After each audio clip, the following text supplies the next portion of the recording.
사도신경으로 우리의 신앙을 고백하면서 3일 밤 성경 공부를 시작하겠습니다. 나는 전능하신 아버지 하나님, 천지의 창조주를 믿습니다. 나는 그의 유일하신 아들 우리 주 예수 그리스도를 믿습니다. 그는 성령으로 잉태되어 동정녀 마리아에게서 나시고 본디오 빌라도에게 고난을 받아 십자가에 못 박혀 죽으시고 장사된 지 사흘 만에 죽은 자 가운데서 다시 살아나셨으며 하늘에 오르시어 전능하신 아버지 하나님 우편에 앉아 계시다가 거기로부터 살아있는 자와 죽은 자를 심판하러 오십니다. 나는 성령을 믿으며 거룩한 공교회와 성도의 교제와 죄를 용서받는 것과 몸의 부활과 영생을 믿습니다. 아멘. 257장 찬송합시다.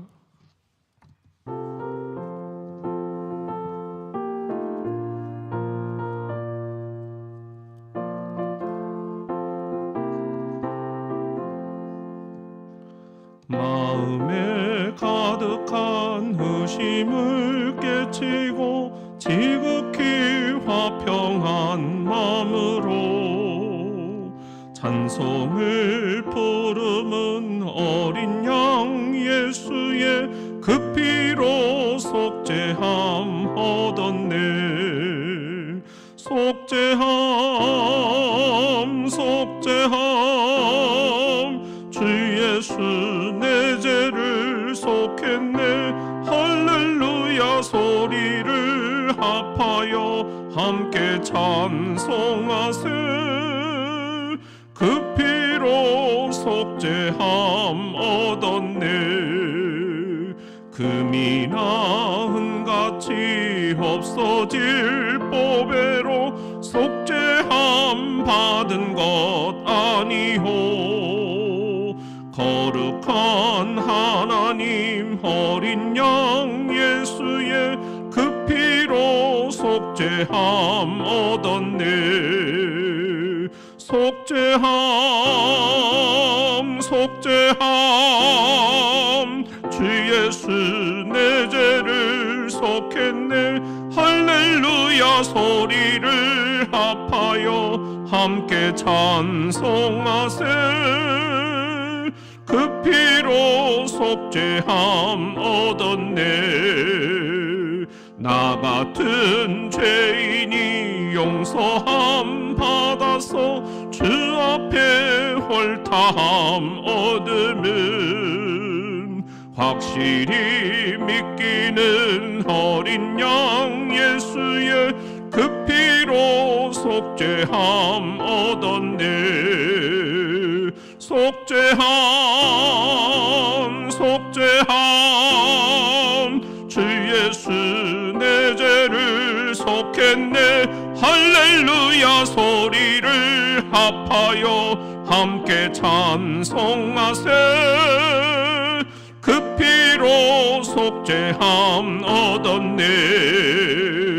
거룩한 천국에 올라간 후에도 넘치는 은혜의 찬송을 기쁘게 부르는 어린 양 예수의 그 피로 속죄함 얻었네.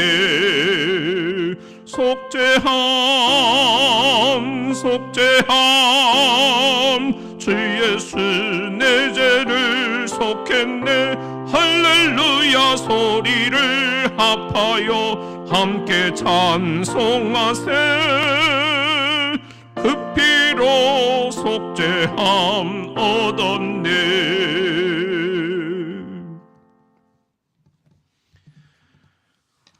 오늘 우리 레이기 강의 6번째 시간입니다. 본문 말씀은 레이기 5장 14절부터 6장 7절입니다. 구약성경 152쪽 레이기 5장 14절부터 6장 7절에 있는 말씀 우리 한 절씩 교독하실까요? 여호와께서 모세에게 말씀하여 이르시되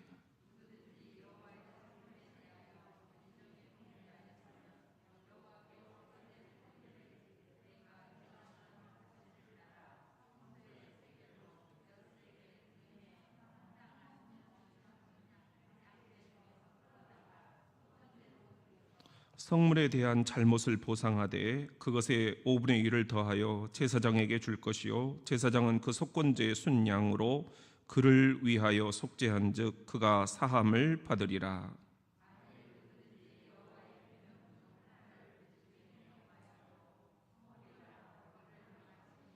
그는 내가 지정한 가치대로 양떼 중 흠없는 숫양을 속건제물로 제사장에게로 가져갈 것이요 제사장은 그가 부지 중에 범죄한 허물을 위하여 속죄한즉 그가 사함을 받으리라.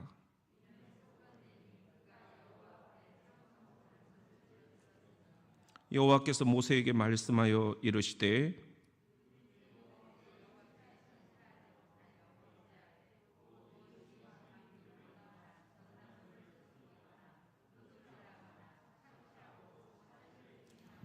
남의 이런 물건을 줍고도 사실을 부인하여 거짓 맹세하는 등 사람이 이 모든 일 중에 하나라도 행하여 범죄하면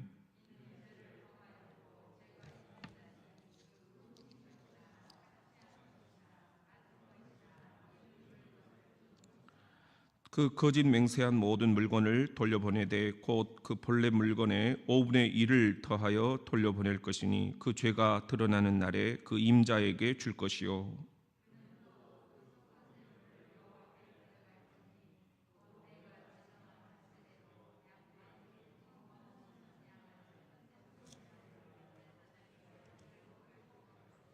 같이 읽습니다. 제사장은 여호와 앞에서 그를 위하여 속죄한즉 그가 무슨 허물이든지 사함을 받으리라. 아멘. 이것은 살아계신 주님의 말씀입니다.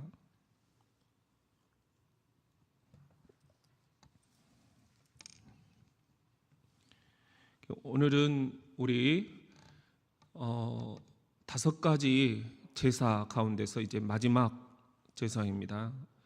5가지 레위기의 5대 제사 하면은 우리 혹시 기억이 나시나요? 처음에 번제, 하나님이 자신을 희생시키셔서 이렇게 번제로, 그 다음에 또 소제, 소제, 그 다음에 화목제, 그리고 속죄제, 오늘은 속건제, 이렇게 5가지 레위기의 5대 제사를 알면 레위기의 맥이 잡힌다. 그렇게 이야기를 했습니다. 이 속건제라는 말은 한자말로 보면은 이게 속, 밭을 속, 이게 무슨 뜻일까? 저도 잘 몰라서 그 한자 풀이를 이렇게 봤더니요, 재물을 바쳐서 나의 죄를 대신 용서받는다, 그런 속이더라고요. 그리고 건은 허물 건자입니다. 그러니까 속건제다 하는 말은 어떤 재물을 바쳐서 나의 허물을 용서받는 그런 제사, 오늘의 말로 하면은 나의 허물을 용서받는 예배다. 그래서 우리가 지난번에 속죄제는 영어로는 sin offering 그렇게 얘기를 했는데 여기서는 이제 guilt offering 이렇게 얘기를 하고 있어요. 그래서 sin이라는 말과 guilt라는 말은 약간 이제 뉘앙스가 다른데, sin은 하나님과 우리 사이에서 그 죄를 우리가 어떻게 씻어낼 것인가 하는 건데요. guilt라는 것은 약간 이제 죄책감이라는 그런 의미가 여기에 더 이렇게 드러나 있습니다. 그런데 그게 그거예요. 성경에도 그렇게 이야기를 하고 있습니다. 다른 말로 하면은 이 속건제는 보상제다 이렇게 얘기를 합니다. 어떤 보상을 주고 내 허물을 용서받는 그런 예배다, 그런 말이에요. 히브리어 원어 성경에는 아샴 이렇게 되어 있습니다. 이 아샴이라는 말이 보상 이런 의미입니다. 어떻게 하면 내 죄책감을 씻어내기 위해서 내가 이렇게 어떤 제물로 보상을 할 수 있을 것인가, 그런 이야기입니다.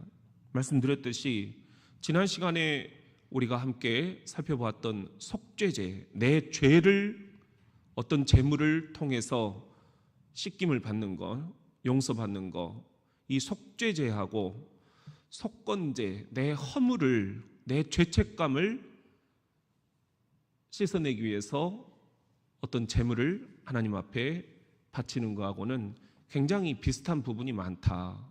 성경도 그 이야기를 합니다. 레위기 7장 7절 말씀 우리 같이 한번 읽어봅시다.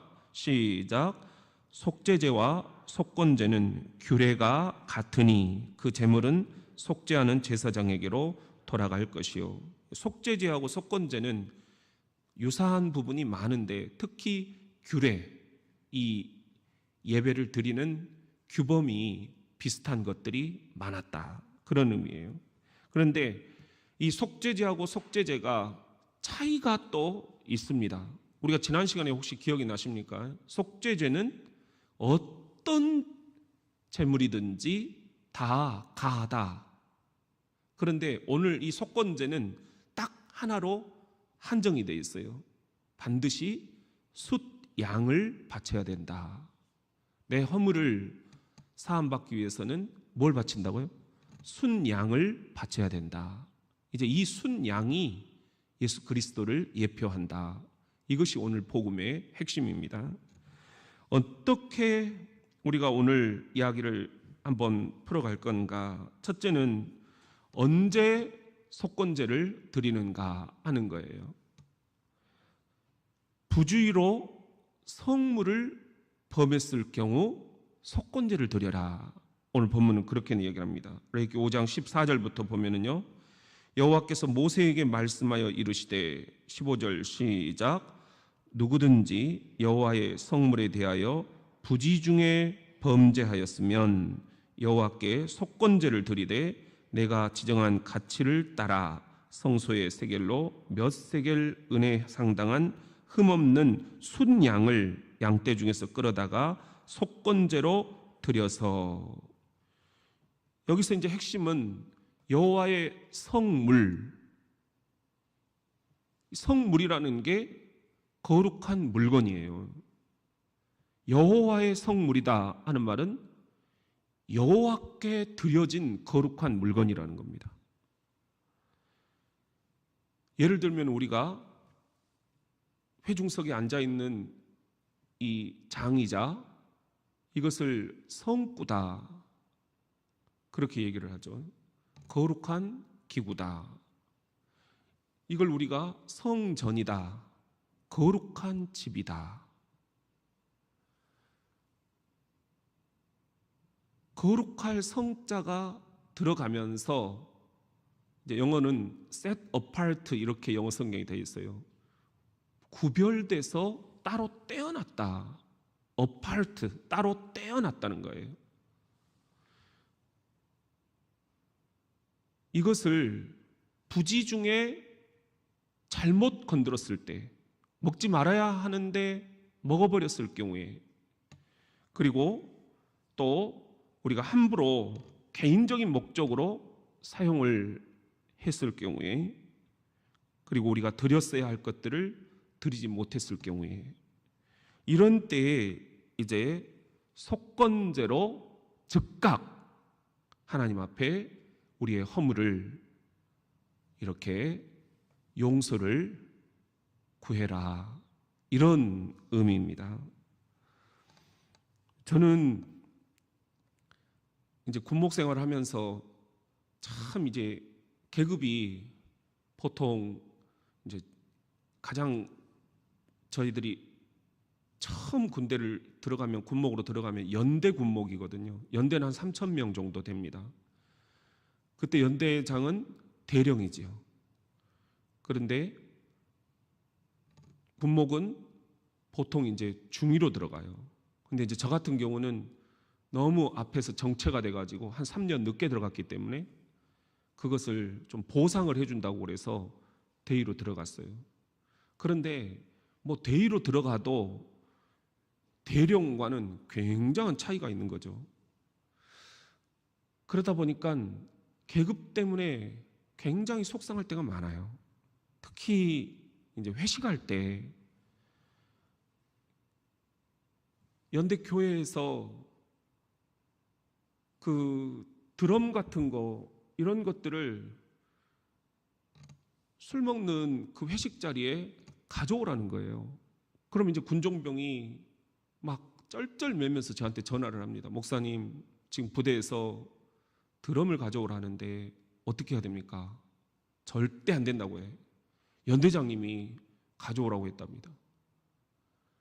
그러면 이제 저는 목숨을 걸어야 되는 거예요. 내가 이분하고 등을 쥐고 군생활을 그만할 것인가? 아니면 정말 내가 이 드럼 하나 드리고 그리고 정말 내가 속된 말로 아부를 해가지고 진급이라도 할 것인가? 이게 굉장한 갈등이 생기는 거예요. 주님, 어떻게 해야 됩니까?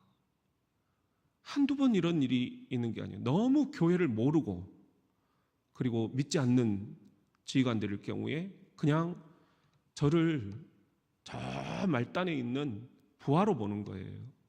그러다 보니까 이제 어떤 경우에는 정말 막 가는 그런 지휘관들도 있었어요. 나한테 말을 안 하고 그냥 드럼을 부대에다 싣고 가버리는 경우도 있고요. 또 어떤 때는 이 교회를 빌려달라고 해서 이제 지휘관 교육을 합니다.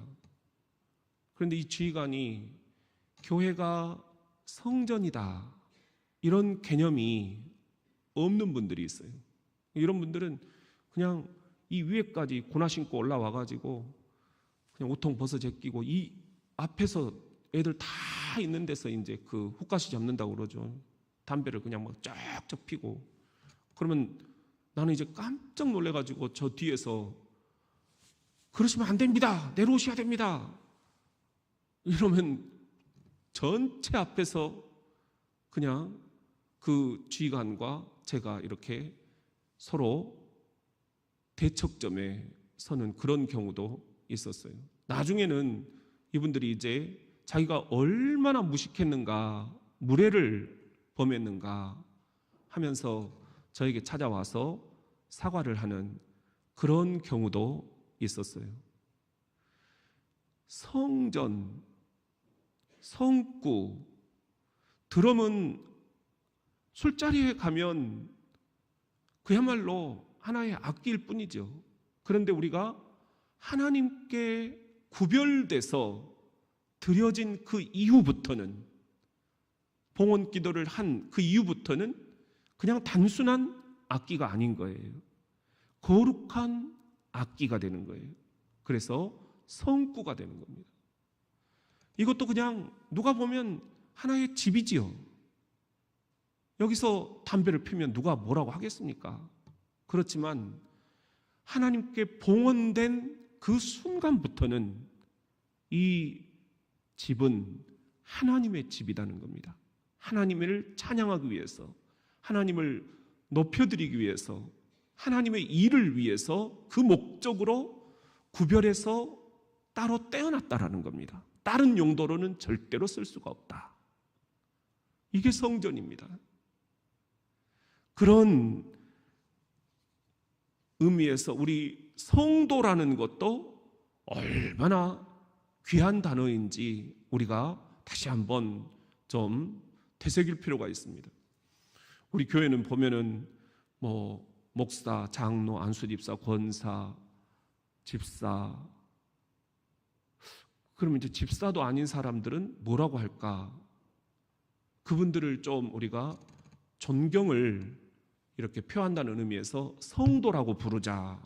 우리 당에서 이제 그렇게 이야기를 했어요. 우리가 성도라고 합니다. 그러니까 어떤 분들은 성도라고 이렇게 불려지는 거에 대해서 되게 또 자존심 상해요. 나는 그러면 지금 아무것도 아니네? 아무것도 아닌 게 아니에요. 성경적으로 보면은 가장 존귀한 단어가 뭐예요? 성도예요. 성도. 성도된 여러분에게 편지를 보냅니다. 사도 바울이 모든 편지의 첫머리에 항상 여러분을 성도라고 표현을 하고 있어요. 그렇기 때문에 성도라는 것은 거룩할 성자에 물이 돋잖아요. 거룩한 물이다. 하나님이 쓰시기 위해서 따로 구별된 존재들이다. 그겁니다. 우리가 성도가 되기 전에는 내 인생의 주인은 나였어요. 나는 내 마음대로 사는 거예요.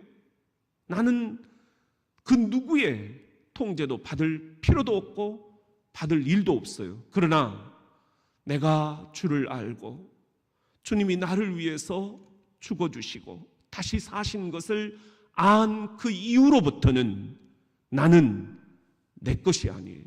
나는 나를 위해 죽으시고 나를 위해 다시 사시고 나를 위해 쓰시겠다. 구별된 존재로 오늘 부르고 계시는 하나님의 소유물이라는 것입니다. 하나님의 것이라는 겁니다. 믿으십니까? 나는 내 것이 아니다. 시작. 성도는 그런 거예요. 성도는 가장 거룩한 존재로 따로 set apart, 구별돼서 떼어놓은 존재예요. 하나님이 내가 너를 따로 좀 써야겠다. 너는 네 것이 아니다. 이제 너는 내 것이다. 너는 내 것이라. 너는 내 것이라. 성경의 이야기가 바로 그것입니다. 한번 따라해 봅시다. 성도, 성전, 성구. 얼마나 소중한 단어들인가. 우리가 그런 의미에서 이번에 이렇게 교회 시설 보수 공사를 합니다. 주님의 집을 아름답게 우리가 지금 고쳐드리는 거예요. 우리의 신앙 고백이 여기에 담겨져 있는 거예요. 이것은 주님의 집입니다. 주님, 그동안 얼마나 여기서 추우셨습니까? 비가 내릴 때마다 주님 얼마나 우셨습니까? 이제 주님의 집을 내 집보다 더 아름답게 꾸며드립니다. 주님, 이 집에 좌정하사 우리가 드리는 기도를 이 전에서 들어응답하옵소서. 솔로몬의 기도가 그거 아니에요? 우리가 이 전에서 기도드릴 때 주여 이제 이곳에 좌정하사 우리에게 응답하소서. 그 전에는 성전 개념이 없었어요. 하나님이 그냥 1:1로 직접 말씀하셨어요. 그런데 백성들이 성전을 만들어 달라. 하나님이 처음에는 안 된다라고 반대하셨지만 하나님이 결국은 우리의 이 강렬한 요구를 뿌리치지 못하시고 성전을 만들어 주시고 내가 이제 이곳에 좌정하겠다 말씀하신 것입니다. 그러니까 우리가 이렇게 보수공사를 해드리는 것은 우리의 만족을 위해서가 아닙니다.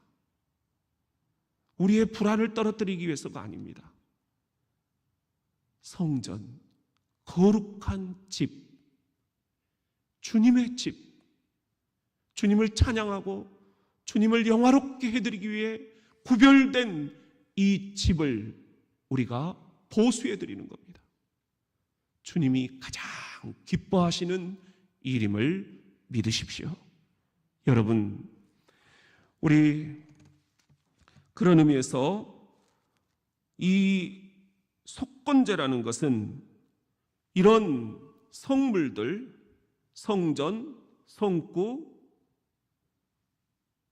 이런 것들을 우리가 부주의해서 함부로 대했을 때 그때 이게 아니구나 깨닫는 즉시 성령께서 깨달음을 주는 즉시로 우리가 순양을 잡아서 하나님께 우리의 허물을 용서해 주시라고 바치는 제사였다, 예배였다 하는 것입니다. 이해되시죠?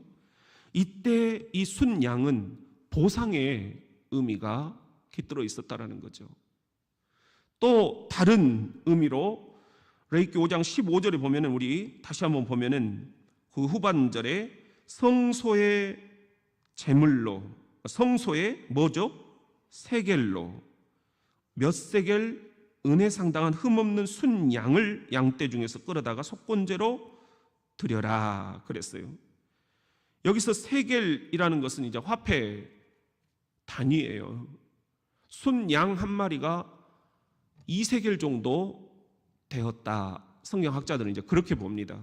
그런데 일반 시장에서 이야기하는 세겔과 성소에서, 성전에서 이야기하는 세겔은 그 화폐 가치가 한 4배 정도 차이가 났다는 거예요.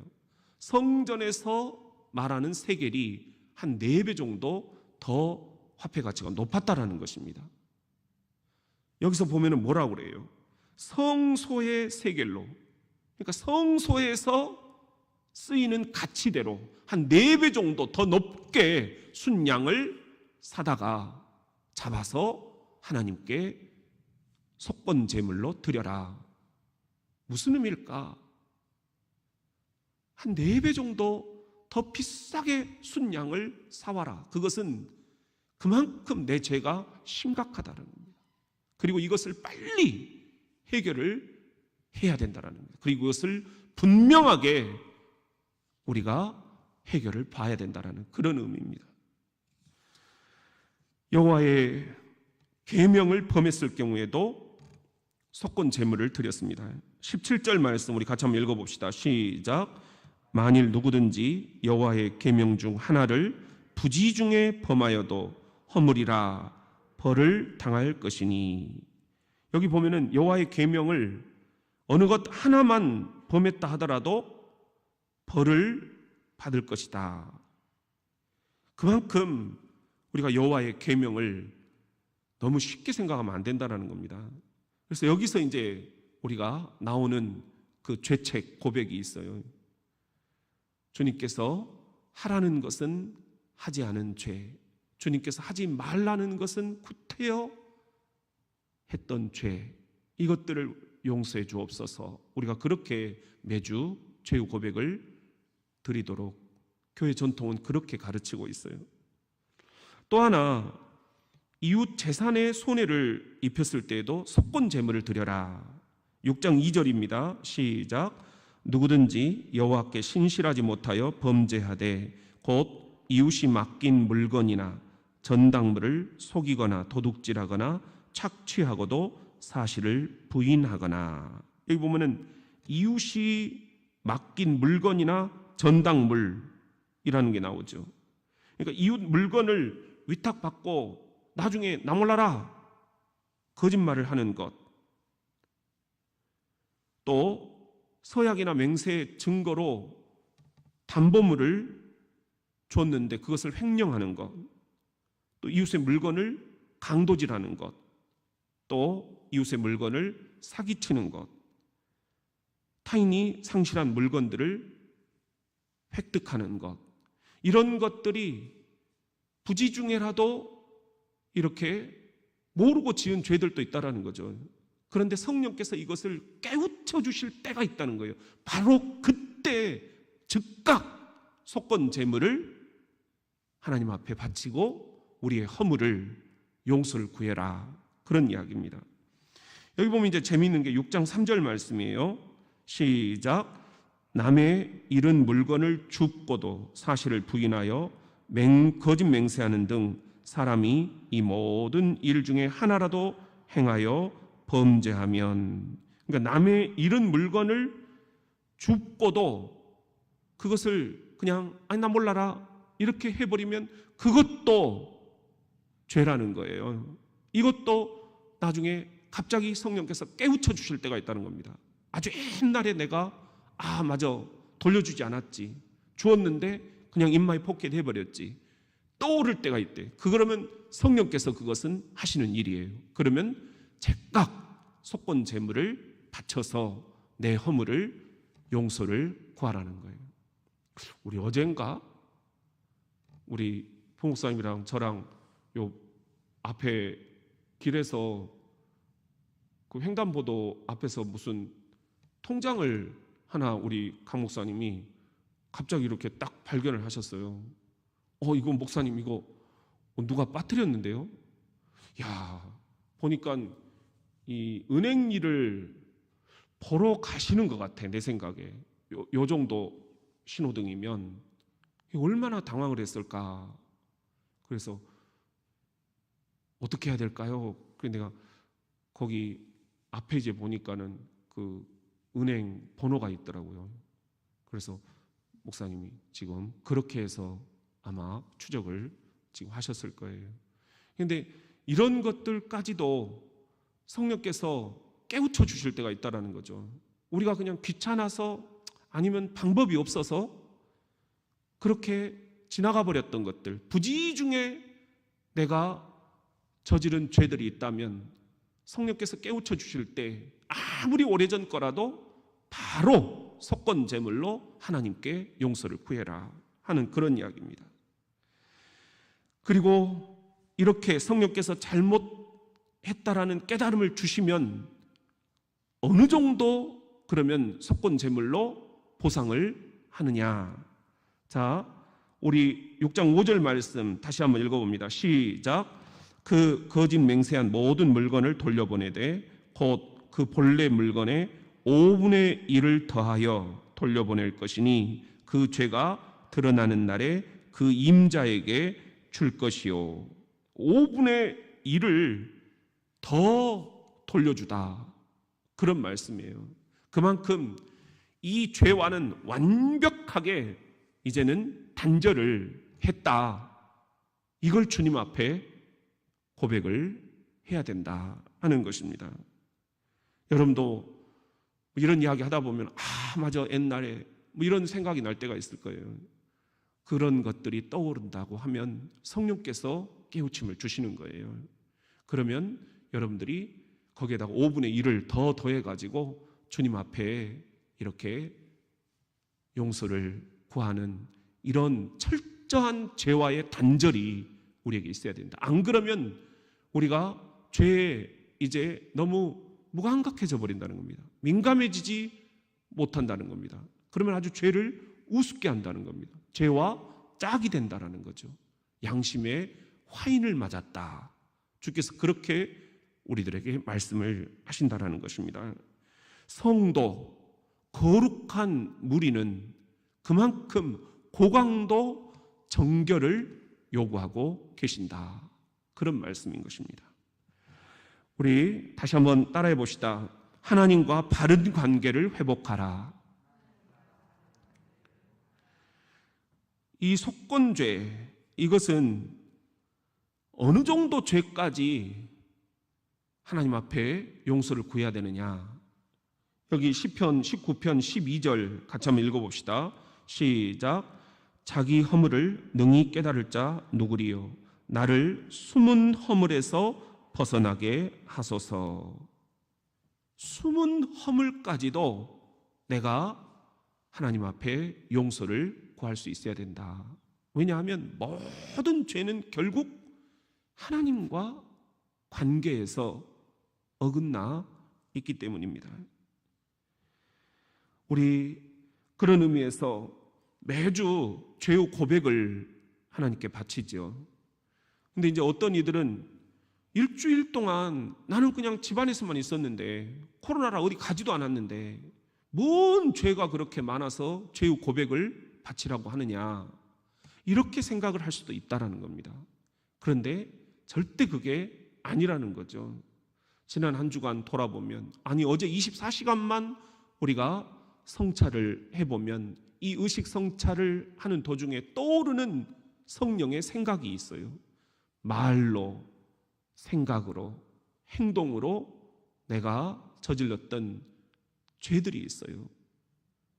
이걸 꼭 무슨 중대 범죄가 아니라고 하더라도 여기서 얘기하는 것은 길트, 죄책감이 생기도록 성령께서 나를 자극하신다라는 겁니다.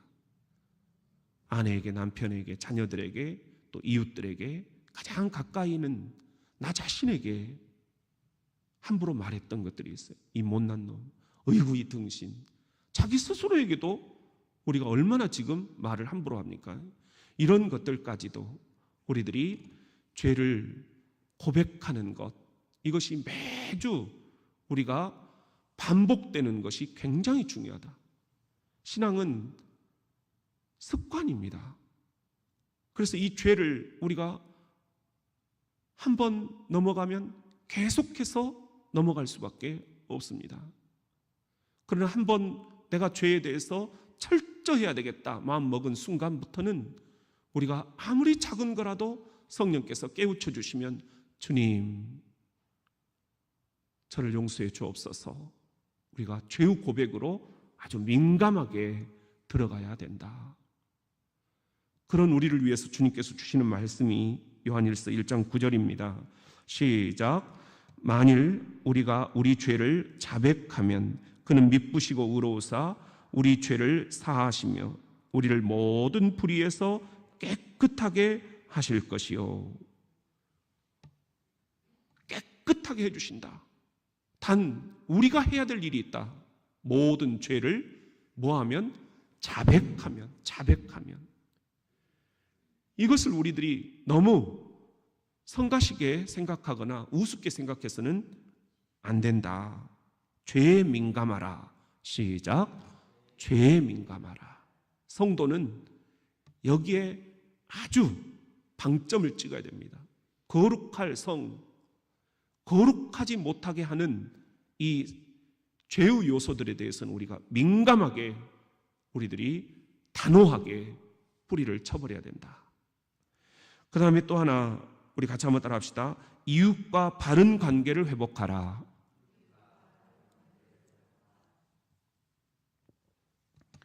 우리 마태복음 3장 8절입니다. 시작. 그러므로 회개에 합당한 열매를 맺고. 그랬어요. 우리가 그냥 회개하면 되는 건데 왜 이 회개에 합당한 열매를 맺으라고 하느냐? 이게 무슨 의미일까요? 그냥 회개만 해도 될 것을 왜 거기에 따르는 열매가 있어야 된다, 이렇게 얘기를 하시는 걸까요? 우리가 한번 생각해 볼 본문이 있어요. 마태복음 5장 23절 24절입니다. 잘 알죠? 시작.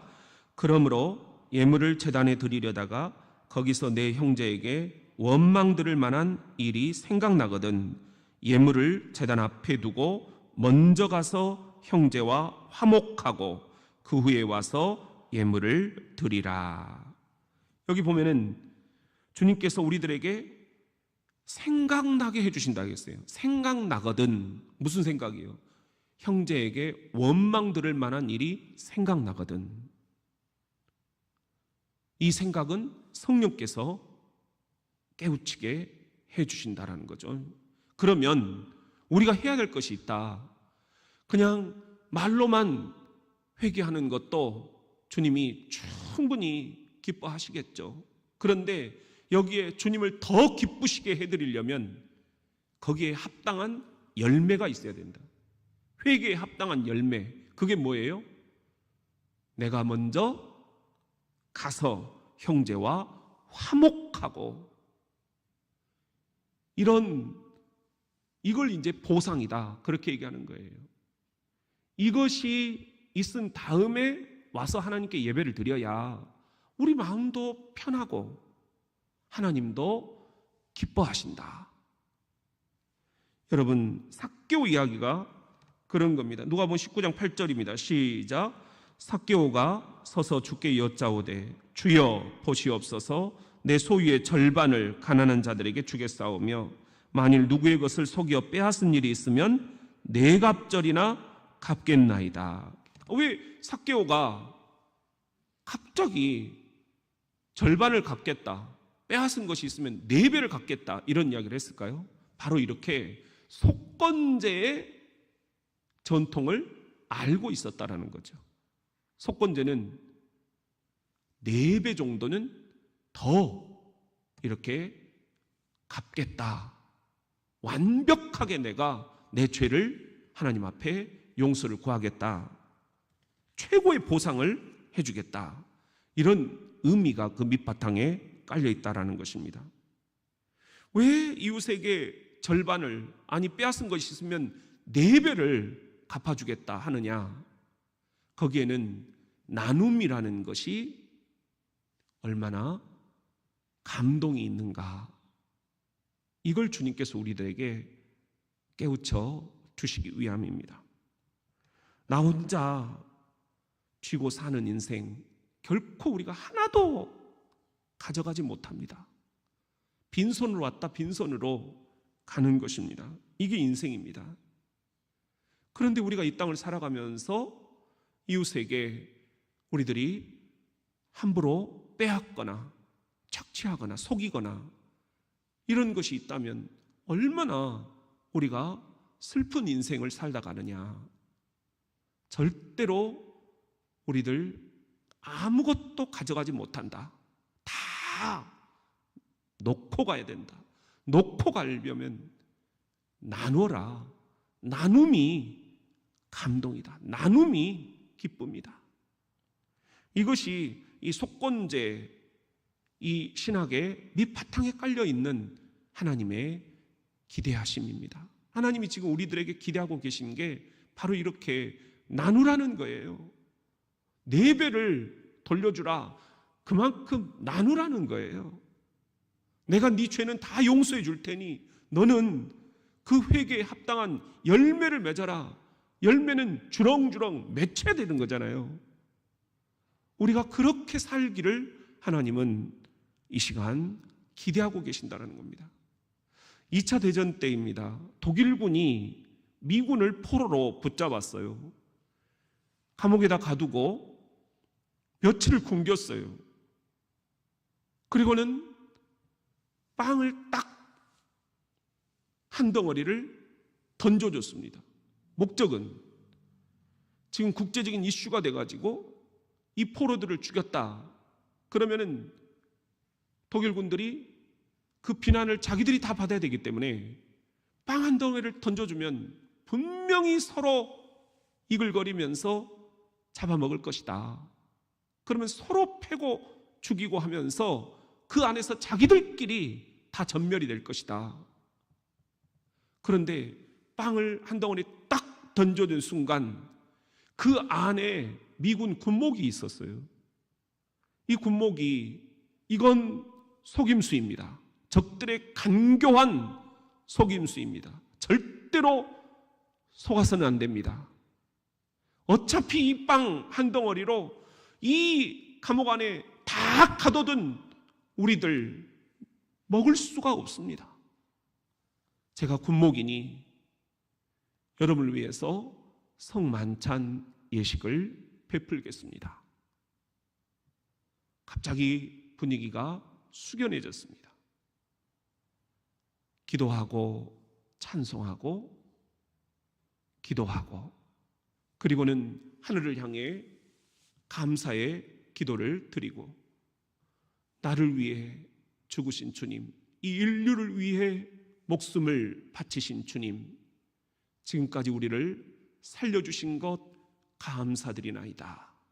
감사의 기도를 드리신 다음 이 빵을 떼어서 주님처럼 제자들에게 주셨던 주님처럼 이 군목이 그 포로들에게 하나씩 하나씩 떼어서 입에 넣어줬습니다. 그리고는 다시 또 찬송하고 기도하고 그리고 하나님을 영화롭게 해드리는 그런 순간을 이 독일군 간수들이 보게 됩니다. 그 안에서 빵 한 덩어리 때문에 서로 이글거리며 싸우면서 다 죽고 죽이고 할 줄 알았는데 독일군들도 그리스도 예수를 믿는 사람들이었어요. 성만찬을 베푸는 그 모습을 보면서 이 간수들 그 자리에서 무릎을 꿇고 주님을 함께 예배합니다. 이게 실화입니다. 나눔은 이렇게 감동으로 이어집니다. 오늘 또 우리들 주님께서 내 죄를 깨닫게 해주시고 내가 오늘 또 이웃들에게 빼앗은 것들이 있다면, 아니 내가 뭘 빼앗았느냐고요? 아니 내가 더 먹은 것, 내가 더 누린 것, 내가 더 번 것, 주님께서 보셨을 때에는 이것도 다 나누어야 된다. 나누어야 된다. 우리들이 이 시간 정말 주님 앞에 나누면서 살겠습니다. 감동의 인생을 살아가겠습니다. 남은 인생 그렇게 나누며 주님 앞에 가겠습니다. 그렇게 우리가 결단을 할 수 있어야 되겠습니다. 이것이 속건제의 신학이다. 나누라는 거예요. 나누라는 거예요. 고의적이든 고의적이지 않든 우리가 이렇게 하나님의 것을 손실을 입혔을 때, 하나님의 것을 함부로 다루었을 때, 우리가 마땅히 드려야 될 것들을 드리지 않았을 때, 또 이웃에게 우리가 가시적인 손실을 입혔을 때, 이런 때 드리는 제사가 속건제였다. 그리고 이 속건제는 다른 제물로는 절대 안 된다. 순양 한 마리가 반드시 필요하다. 바로 이 순양이 2020년 전 우리 죄를 대신 짊어지시고 우리의 허물을 다 씻어주시기 위해서 죽어주신 예수 그리스도를 예표하는 그런 이야기다라는 겁니다. 이사야 53장 10절 말씀입니다. 시작. 여호와께서 그에게 상함을 받게 하시기를 원하사 질고를 당하게 하셨은즉 그의 영혼을 속건제물로 드리기에 이르면 그가 씨를 보게 되며 그의 날은 길 것이요 또 그의 손으로 여호와께서 기뻐하시는 뜻을 성취하리로다. 여기 그의 영혼을 속건제물로 드리기에 이르면, 장차 오실 메시아가 자신의 영혼을 속건제물로 드렸다. 이게 바로 예수의 이야기가 아닙니까? 우리가 알고 짓는 죄, 모르고 짓는 죄, 교회 공동체에 우리들이 짓는 이 죄들, 이웃에게 짓는 죄들, 하나님께 범하는 죄들, 성전을 함부로 다루는 죄들, 성구를 우리가 거룩하게 사용하지 않는 죄들, 우리 성도로서 거룩하게 구별된 삶을 살지 못한 죄들, 이 모든 죄를 예수 그리스도께서 짊어지시고 속건제물이 되어주셨다. 이것이 오늘 속건제의 신학이라는 것, 이 복음을 우리 함께 증거하는 그런 삶. 속건제물은 나눔의 제사이다. 4배로 나눠라. 4배로 나눠라. 우리의 죄가 이웃에게는 4배로 나눌 수 있는 하나님의 기회이다. 우리가 나누면서 살아갈 때 우리의 모든 죄, 부지 중에 지은 죄, 아니 내가 의도적으로 지은 죄, 어떤 죄라도 주님께서 다 사하고 용서해 주신다. 우리가 이 속건제의 신학을 가슴에 품고 우리들 거룩한 삶을 살아가겠노라 결단하는 이 밤이 되기를 주의 이름으로 축원합니다. 우리 같이 한번 찬송합시다. 283장입니다.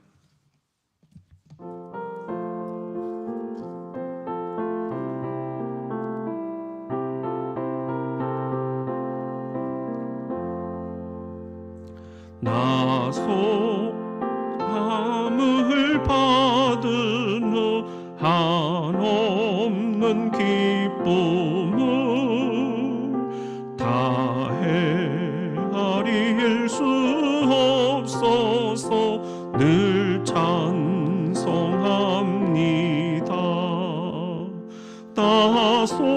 나속죄 받은 후, 나속죄 받은 후 주를 찬미하겠네.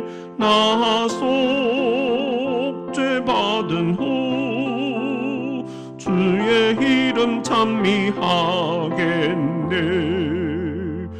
나 속죄함을 받은 후 내 마음이 새로워 주 뜻을 준행하면서 죄 길을 버리네. 나 속죄 받은 후, 나 속죄 받은 후 주를 찬미하겠네. 나 속죄 받은 후 주의 이름 찬미하겠네. 나 속죄함을 받은 후 성령이 오셔서 하나님 자녀 된 것을 곧 증언합니다. 나 속죄 받은 후, 나 속죄 받은 후 주를 찬미하겠네. 나 속죄 받은 후 주를 찬미하겠네. 나 속죄함을 받은 후 보혈의 공로로 내 주의 은혜 입으니 늘 평안합니다. 나 속죄 받은 후, 나 속죄 받은 후 주를 찬미하겠네. 나 속죄 받은 후 주의 이름 찬미하겠네.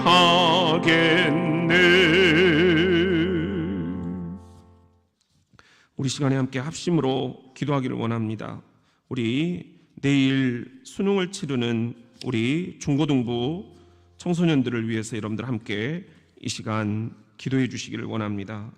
우리 민재, 찬주, 형주, 연우, 서연이, 가람이, 채원이, 형석이, 민지, 진학이 그동안 코로나 이 상황 속에서도 잘 버텨온 우리 아이들입니다.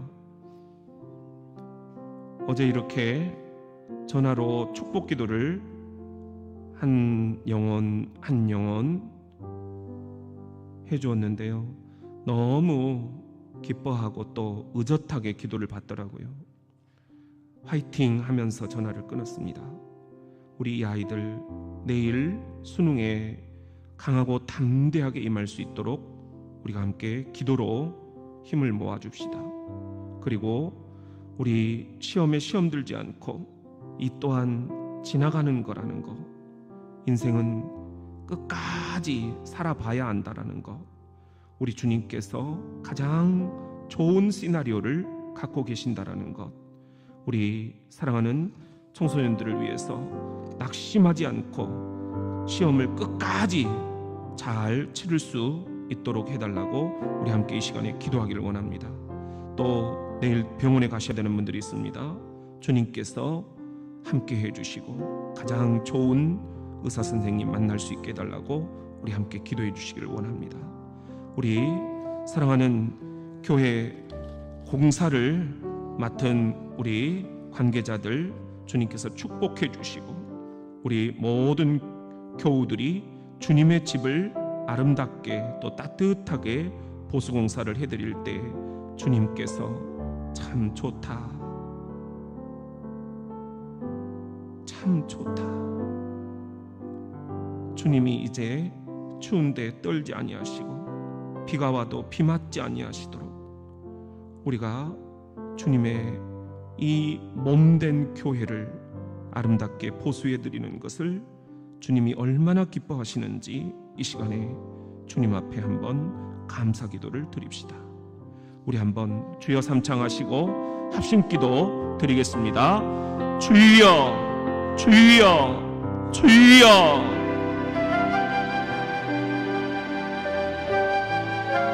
아버지 도우시옵소서.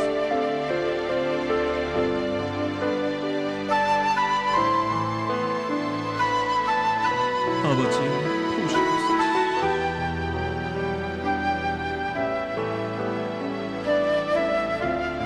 주님 개입하시옵소서. 주님 위로하시옵소서. 아버지, 아버지 어떻게 해야 됩니까? 아버지, 아버지 도우시옵소서. 도우시옵소서.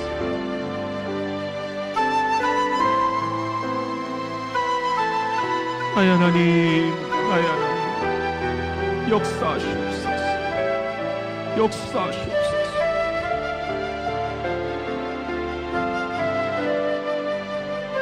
아버지, 아버지, 아버지 도우시옵소서. 아버지 도우시옵소서. 오 주여, 주여, 주여 도우시옵소서. 아멘, 아멘, 아멘, 아멘, 아멘, 아멘, 아멘, 아멘, 아멘, 아멘. 아버지 도우시옵소서. 도우시옵소서. 도우시옵소서. 아버지, 아버지, 아버지,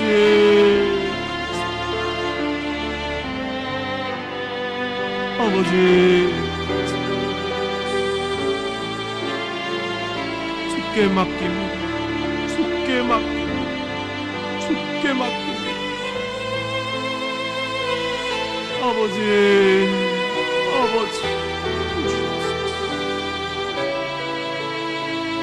아버지, 아버지 도우시옵소서.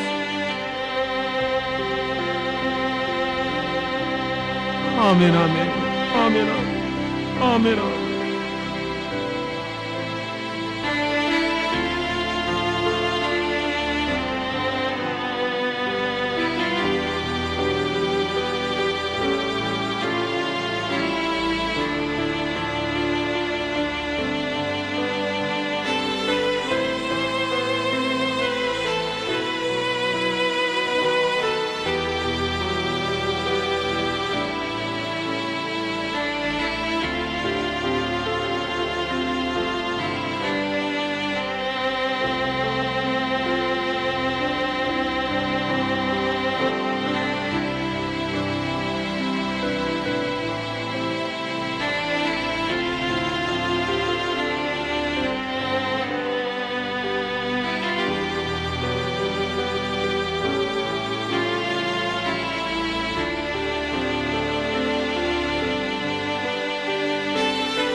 주옵소서.